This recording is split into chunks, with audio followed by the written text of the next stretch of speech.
হরে কৃষ্ণ। তো আজ পাণ্ডবা নির্জলা একাদশী ব্রত মাহাত্ম্য কথা শ্রবণ করব। শাস্ত্র উল্লেখ করা আছে, যে ব্যক্তি ভক্তি সহকারে এই একাদশী মাহাত্ম্য পাঠ বা শ্রবণ করেন তিনি বৈকুণ্ঠ প্রাপ্ত হন। তো সবাই মনে ভক্তি নিয়ে আজ এই পাণ্ডবা নির্জলা একাদশী ব্রত মাহাত্ম্য কথা শ্রবণ করুন।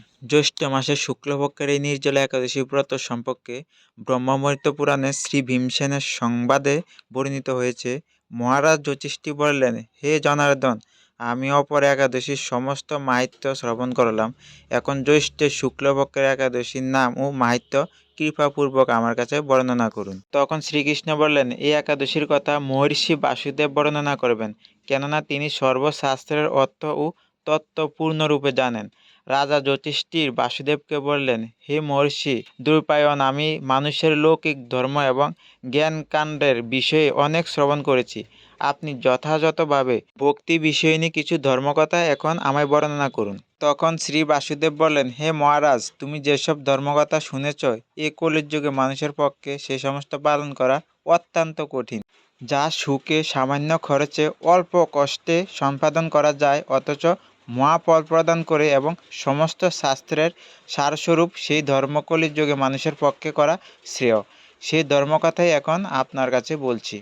উভয় পক্ষের একাদশীর দিন ভোজন না করে উপবাস ব্রত করবে। দ্বাদশীর দিন স্নান করে শুদ্ধ হয়ে নিত্যকৃত সমর্পণের পর শ্রীকৃষ্ণের অর্চন করবে। এরপর ব্রাহ্মণদেরকে প্রসাদ ভোজন করাবে। অচ্যুতাদিত্য এই ব্রত কখনো ত্যাগ করবেন না। যে সকল ব্যক্তি স্বর্গে যেতে চান তাদের সারা জীবন এই ব্রত পালন করা উচিত। পাপ কর্মে রত ও ধর্মহীন ব্যক্তিরাও যদি এই একাদশীর দিনে ভোজন না করে তবে তারা যমরাজ থেকে রক্ষা পায়। শ্রী বাসুদেবের এসব কথা শুনে গদাধর ভীমসেন অশ্বত্থ পাতার মতো কাঁপতে কাঁপতে বলতে লাগলেন, হে মহাবুদ্ধি পিতামহ, মাতা কুন্তী, দ্রৌপদী, ভ্রাতা যুধিষ্ঠির, অর্জুন, নকুল ও সহদেব এরা কেউ একাদশীর দিনে ভোজন করেন না। আমাকেও অন্ন গ্রহণ করতে নিষেধ করে, কিন্তু দুঃসহ ক্ষুধার্ত যন্ত্রণার জন্য আমি উপবাস করতে পারি না। ভীমসেনের এরকম কথাবার্তায় বাসুদেব বলতে লাগলেন, যদি স্বর্গাদি দিব্যধাম লাভ তোমার একান্ত ইচ্ছা থাকে তবে উভয় পক্ষের একাদশীতে ভোজন করবে না। তদ্দূরে ভীমসেন বললেন, আমার নিবেদন, এই যে উপবাস তো দূরের কথা, দিনে একবার ভোজন না করে থাকতেও আমার পক্ষে অসম্ভব। কারণ আমার উদরে এক বৃক্ষ নামে অগ্নি রয়েছে, ভোজন না করলে কিছুতে সে শান্ত হয় না। তাই প্রতিটি একাদশী পালনে আমি একেবারে অপরাগ্য। হে মহর্ষি, বছরে একটি মাত্র একাদশী পালন করে যাতে আমি দিব্যধাম লাভ করতে পারি, এরকম কোনো একাদশীর কথা আমাকে নিশ্চয়ই করুন। তখন বাসুদেব বললেন, জ্যৈষ্ঠ মাসের শুক্লপক্ষের একাদশী তিথিতে জলপান পর্যন্ত না করে সম্পূর্ণ উপবাস থাকবে, তবে আচমনে দোষ হবে না। এই দিন অন্নাদি গ্রহণ করলে ব্রতভঙ্গ হয়। একাদশীর দিন সূর্য উদয় থেকে দ্বাদশীর দিন সূর্য অস্ত যাওয়া পর্যন্ত জলপান বর্জন করলে অনায়াসে 12টি একাদশীর ফল লাভ হয়। বছরে অন্যান্য একাদশী পালনে অজান্তে যদি কখনো ব্রত ভঙ্গ হয়ে যায় তাহলে এই একটি মাত্র একাদশী পালনে সেই সব দোষ দূর হয়। দ্বাদশীর দিনে ব্রাহ্ম মুহূর্তে স্নানাদি কার্য সমাপ্ত করে শ্রীহরির পূজা করে সদাচারী ব্রাহ্মণদের বস্ত্রাদি দানসহ ভোজন করিয়ে আত্মীয় স্বজনের সঙ্গে নিজে ভোজন করবে। এরূপ একাদশী ব্রত পালনে যে প্রকার পুণ্য সঞ্চিত হয় এখন তা শ্রবণ করো। সারা বছরের সমস্ত একাদশীর ফলেই এই একটি মাত্র ব্রত উপবাসে লাভ করা যায়।